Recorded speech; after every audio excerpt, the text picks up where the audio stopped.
Les singes et les bananes. Bonjour à tous et à toutes. Vous me connaissez, j'aime apporter quelques anecdotes fleuries pour enrichir nos saisons. Ici, c'est plus qu'une anecdote, c'est une allégorie humaine très utile à la compréhension et à la psychologie des groupes pour se prémunir de la soumission. Son titre, l'allégorie des singes, de la banane et de la décharge électrique. L'histoire, souvent appelée théorème ou expérience des singes et de la banane, met en scène plusieurs singes dans une cage. Une banane est placée en haut d'un mât ou d'une échelle, accessible seulement en grimpant. À chaque tentative d'escalade, les chercheurs administrent une punition collective. Une douche d'eau glacée, il est parfois question de décharge électrique, mais la version la plus courante et la mieux documentée évoque l'eau froide, s'abat sur tous les singes. Les singes apprennent vite à ne pas grimper. Progressivement, les expérimentateurs remplacent un à un les singes d'origine par des nouveaux qui n'ont jamais subi la douche froide. À chaque arrivée, le nouveau singe essaie de grimper, mais se fait immédiatement agresser par ses congénères, bien que ceux-ci ne sachent plus pourquoi ils appliquent ce comportement, bien que la punition ait cessé.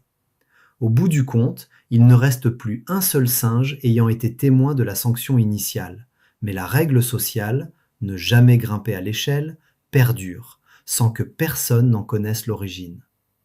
Nous avons alors une population de singes qui respectent une règle sans en connaître la raison, illustrant la transmission de normes ou de traditions irrationnelles simplement parce qu'elles ont toujours été ainsi. Il est largement admis que cette expérience, telle qu'elle est contée, n'a probablement jamais été menée de façon formelle dans la réalité scientifique. Il s'agit davantage d'une allégorie ou d'une parabole destinée à illustrer le principe du conditionnement social et de la transmission de normes, ce que l'on appelle parfois un mythe de management. Son objectif est de mettre en lumière à quel point des habitudes ou des règles peuvent persister dans une organisation, une culture ou un groupe, même lorsque leur raison d'être originelle a disparu. Tout cela par conditionnement et pression collective. Cette histoire est fréquemment mobilisée dans les contextes de formation, de management ou de changement organisationnel, pour questionner les pratiques héritées, les routines, et pour encourager l'esprit critique et l'innovation face aux normes établies qui n'ont parfois plus de fondement rationnel.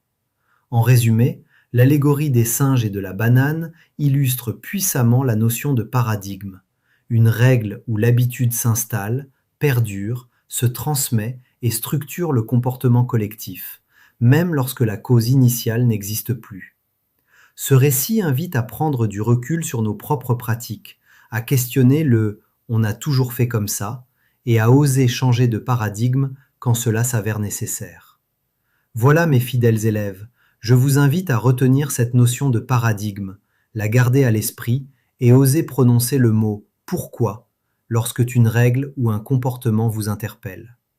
Et puis, si vous obtenez des attitudes d'ignorance ou même d'agacement, vous saurez que vous venez d'ouvrir la voie à un changement salutaire.